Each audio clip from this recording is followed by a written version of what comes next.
Picture this exact scene. A Saturday afternoon barbecue. The married man stands by the grill, beer in hand, surrounded by kids who aren't listening, and a wife coordinating logistics he didn't agree to coordinate. Across the yard, there's a single guy, leaning against the fence, completely at ease. Phone buzzing with possibilities he hasn't committed to yet, plans he can cancel without explanation, a life that bends to his will instead of breaking him into acceptable shapes. The married man watches him. Not obviously, not in a way anyone would notice, but he watches. And in that watching, something ancient and unspoken stirs. Carl Jung spent decades mapping the hidden territories of the human psyche, and what he discovered about this particular form of jealousy will unravel everything you think you know about marriage freedom and the lies men tell themselves to survive domestic life. Because by the end of this deep dive into Jungian psychology, you'll understand why married men don't just notice single men. They study them like artifacts from a previous life. Why that observation isn't casual, but compulsive, and why Jung believed that what we envy in others is always the shadow self we abandoned to become acceptable. Maybe you're wearing a wedding ring right now and feeling something you've never named out loud. Or maybe you're single and about to discover why you should guard what you have like your psychological survival depends on it. Because according to Jung, it absolutely does. Let me take you inside a moment that happens in every marriage, though nobody admits it happens at all. It's 11:47 p.m. on a random Thursday. The house is finally quiet.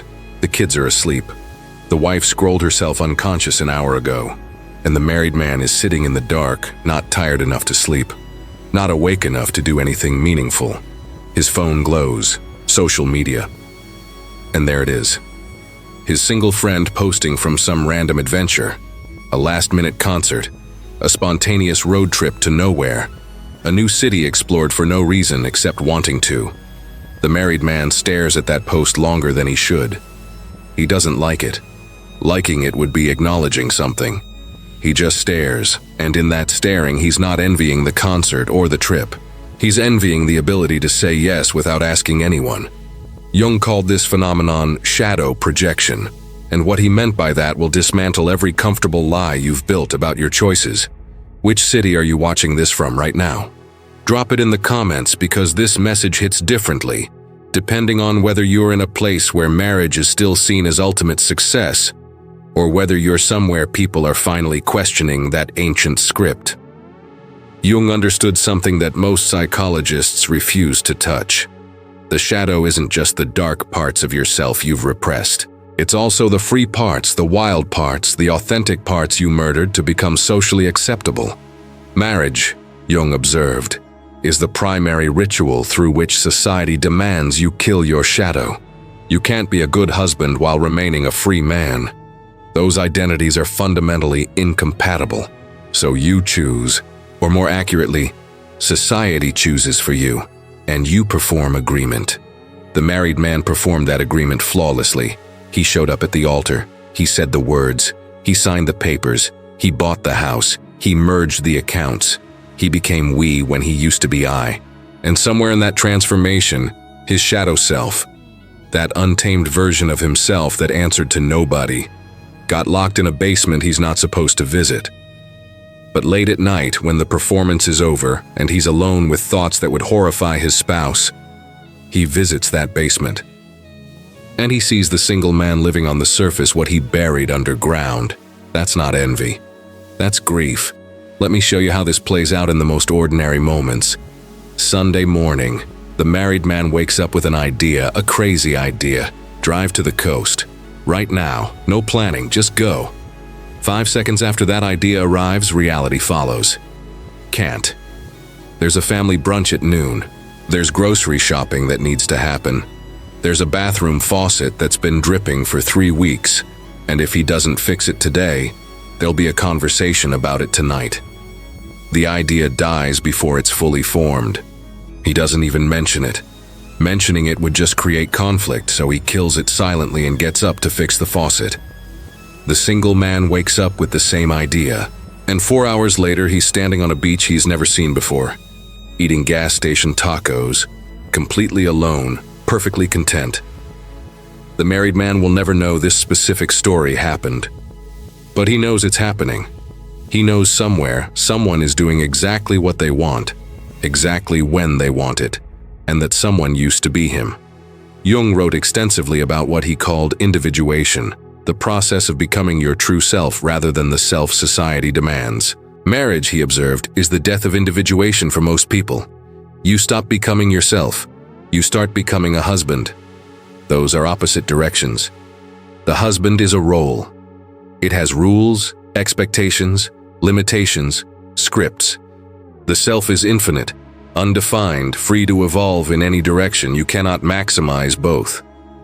The married man chose the role, and every single day, in 1,000 tiny moments, he feels the cost of that choice.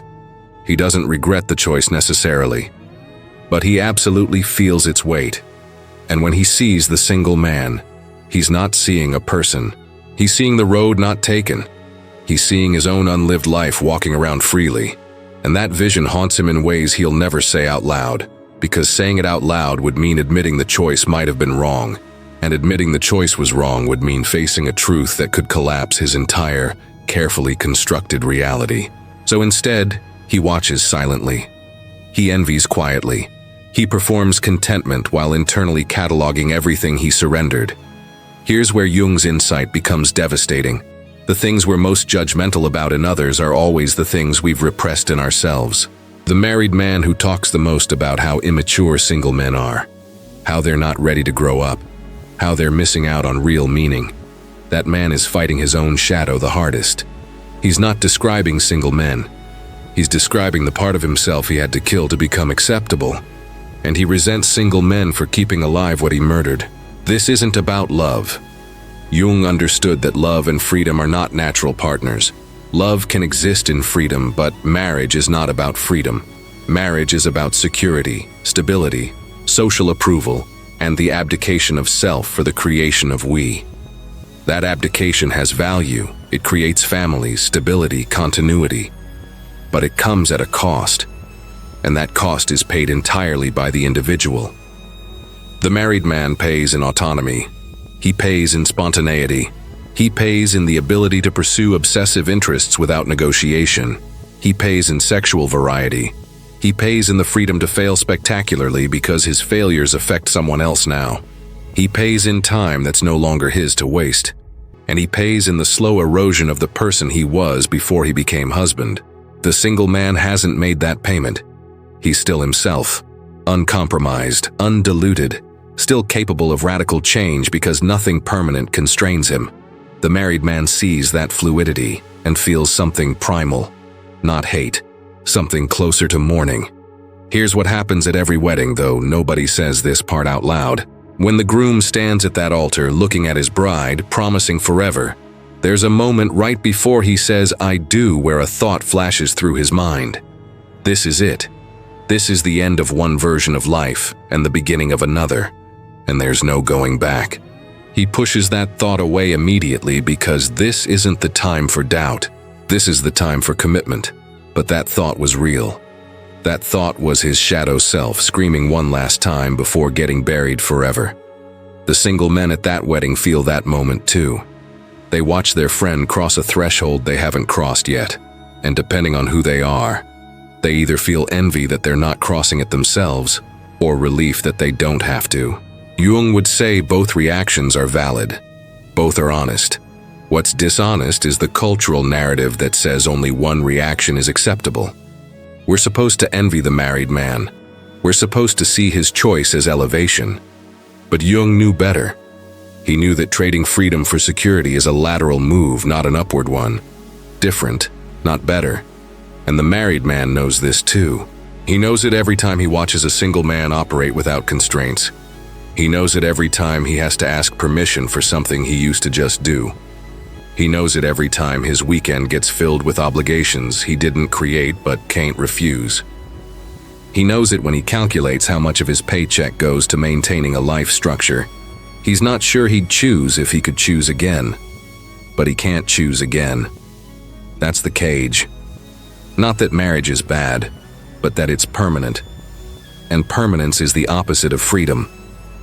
The single man represents possibility, not the possibility of a different relationship, the possibility of no relationship being required, the possibility of life being entirely self-authored.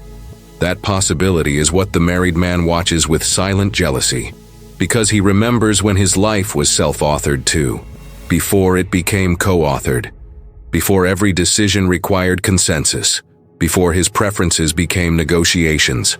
The first layer of this jealousy is about daily autonomy, the ability to control your immediate experience. The married man wakes up to an alarm he didn't set because it matches someone else's schedule.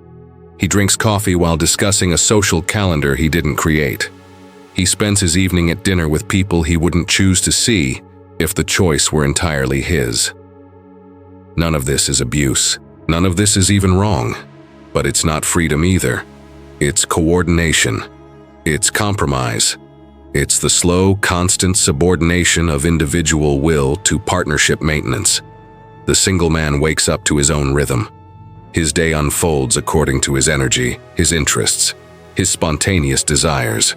Tuesday can become anything. The weekend has no pre-existing commitments unless he made them, and he can unmake them without negotiating. This difference seems small until you multiply it by every single day for the rest of your life. Then it's not small. Then it's the entire shape of your existence. The married man feels this loss most acutely in moments of contrast. His single friend texts at 2 p.m. on Saturday. Want to catch that new movie tonight? The married man's immediate thought isn't yes or no. It's let me check. Check with whom? With the person who now has veto power over his time.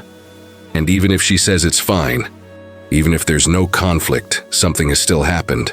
The decision went through a filter. It required approval. The spontaneity died in the asking. Jung called this the slow death of the authentic self. Not dramatic, not violent, just constant, erosive, inevitable. The second layer of jealousy runs deeper. It's about identity itself. Who are you when nobody's watching? The married man doesn't know anymore. He's been performing husband for so long that the performance became his personality. He's not sure where the role ends and the real self begins. Did he ever actually like hosting dinner parties? Or did he learn to like them because that's what married people do? Does he genuinely enjoy these weekend routines? Or has he just normalized captivity so thoroughly that he's forgotten what freedom feels like? The single man still knows who he is because he's never had to hide it for extended periods. His preferences don't require approval. His personality doesn't need to be marriage appropriate. He can be difficult, obsessive, selfish, weird, and nobody has standing to complain about it because nobody signed up to manage him. This authenticity is magnetic, not because it's always pleasant, but because it's real. The married man watches this realness and recognizes something he lost. Not lost to tragedy, lost to transaction. He traded authentic self for acceptable husband, and now he's stuck with the bargain. The third layer is about future possibility. The married man knows exactly what the next decade looks like. Same house or slightly bigger house. Same job or slightly better job. Same routine with minor variations. Kids will grow up. Retirement will eventually happen. The script is written. There's comfort in that predictability. But there's also death in it. The death of genuine surprise. The death of radical reinvention. The death of the possibility that next year could be completely different in ways he can't predict or control. The single man's future is genuinely unknown. He could move to another country next month. He could career pivot into something entirely different. He could meet someone who changes everything or meet no one and be perfectly fine either way. His next year isn't predetermined by commitments he made years ago. This openness, this genuine uncertainty, that's what the married man envies most intensely, because his own future closed the moment he said I do.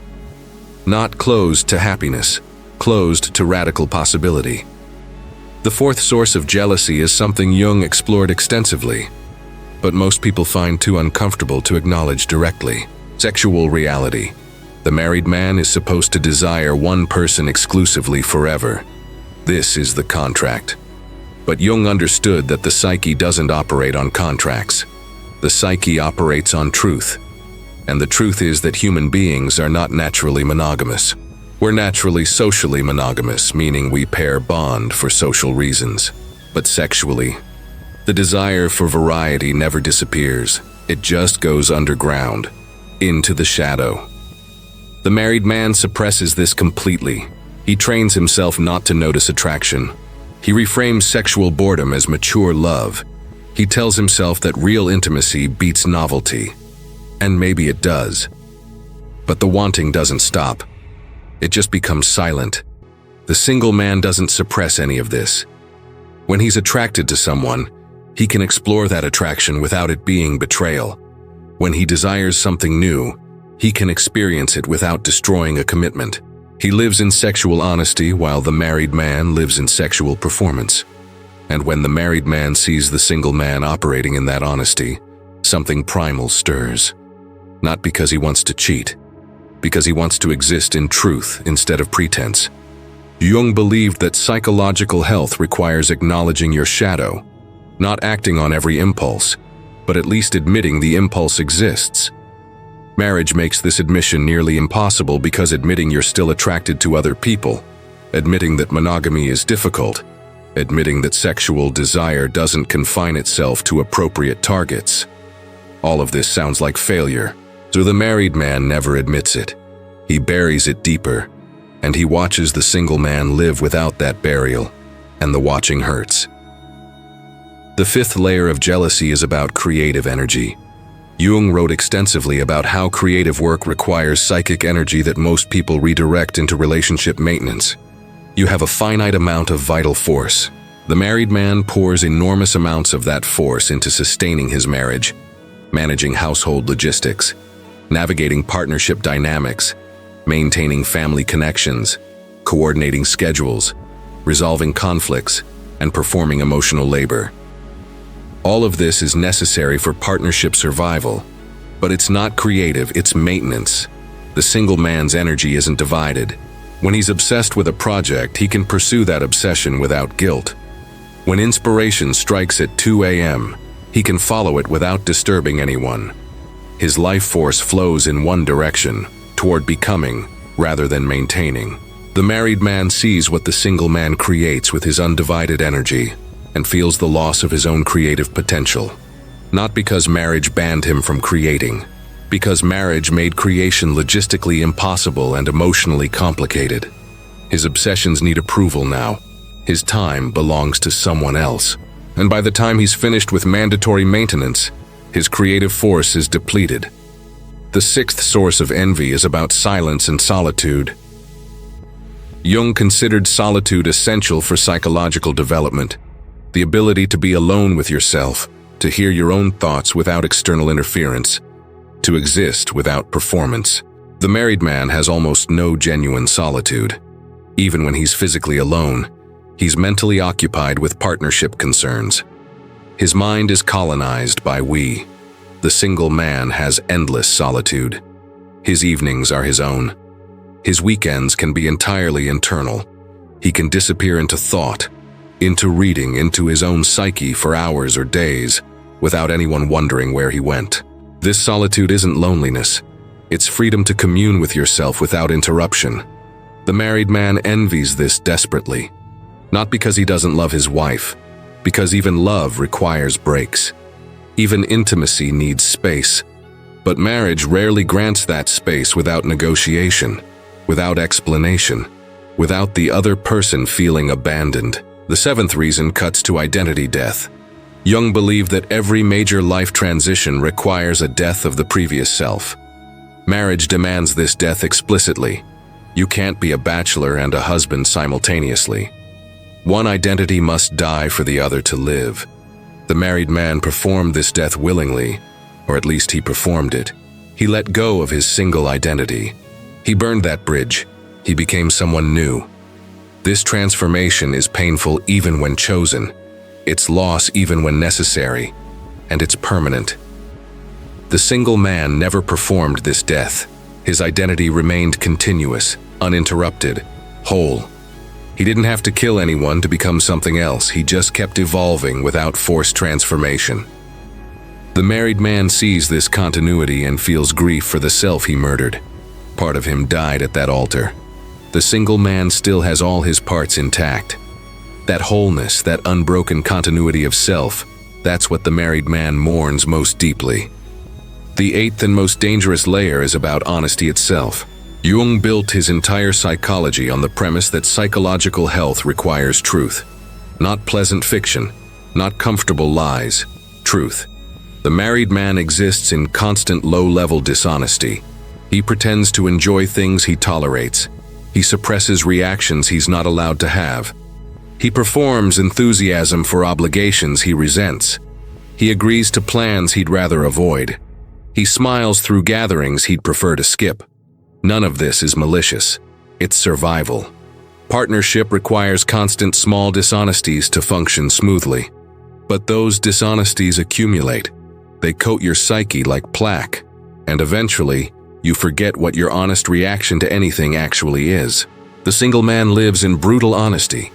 When he doesn't want to do something, he doesn't do it. When he's bored, he leaves. When something annoys him, he doesn't have to pretend otherwise for the sake of domestic peace. This honesty keeps him connected to himself. The married man envies this connection. Not because he wants to be rude, because he wants to remember what it feels like to have reactions that don't require filtering. Here's the truth Jung would never say directly, but implied in everything he wrote.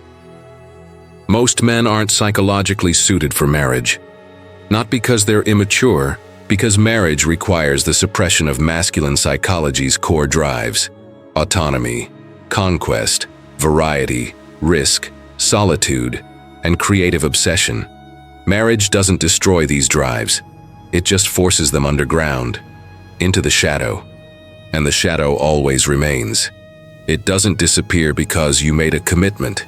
It just watches from the basement, rattling chains you pretend you don't hear, until you see a single man.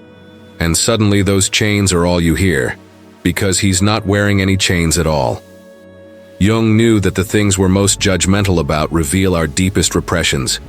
The married man who insists single men are lonely, immature, or incomplete is revealing his own shadow's desperation. He's not describing single men. He's describing what he fears about the self he abandoned.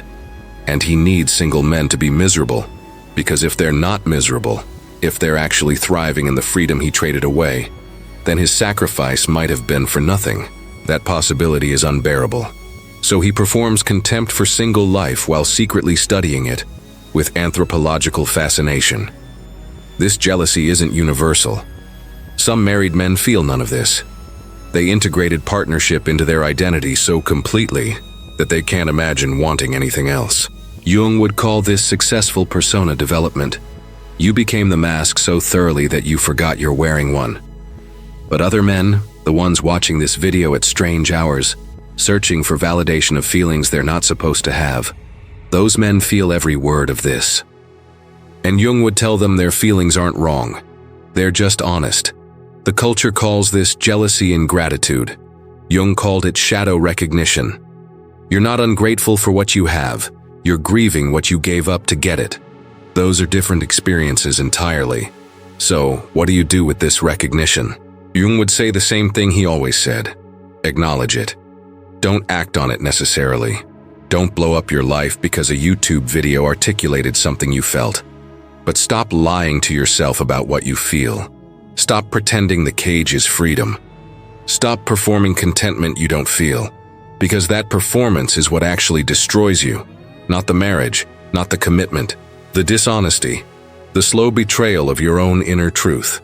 The married man who admits I sometimes envy single men is healthier than the married man who insists he never does. Because the admission is honest. And honesty, Jung believed, is the only path to psychological wholeness. You don't have to leave your marriage, but you do have to stop pretending it cost nothing. It cost freedom. That's the trade. And acknowledging the cost doesn't diminish the value of what you received. It just makes you honest about what you paid. The single man represents that honesty. He's living the untraded version, the uncompromised self, the path you didn't take. And seeing him hurts not because your path was wrong, but because his path was also possible. and you'll never know what that other life would have felt like. That not knowing is the real source of envy, not what he has, what you didn't choose. Drop these exact words in the comments right now. The shadow remembers freedom. Type that phrase and something shifts inside your psyche because you just spoke truth that most men bury for entire lifetimes. Truth that Jung spent decades trying to excavate from beneath layers of social conditioning. Your comment isn't just words, it's acknowledgement. And acknowledgement is the first step toward integration. Subscribe to this channel immediately because you just demonstrated something rare. The capacity to face uncomfortable truths instead of running from them into distraction and fantasy. And everything we create here is designed specifically for people who choose awareness over comfort. Smash that like button, because this message needs to reach every man sitting alone at 3 a.m., wondering if he's defective for feeling what he feels, every person trapped between what they committed to and who they actually are. And your engagement determines whether this truth spreads or dies here. The next video will detonate another belief system you've been carrying unconsciously since childhood. Another Jungian insight that philosophy and psychology buried because comfortable people couldn't handle its implications. Another perspective that will either liberate your understanding completely or disturb you so deeply you'll need weeks to process it. You'll want to be here when that revelation drops because missing it means continuing to operate from programs you didn't choose and don't understand. And Jung dedicated his life to waking people up from exactly that unconscious existence. Stay authentic, stay conscious, stay honest with yourself, and remember that Jung's entire message was this: the cage isn't what other people did to you. It's what you did to yourself by abandoning your truth to become acceptable, and recognizing that cage is the only way to ever be free.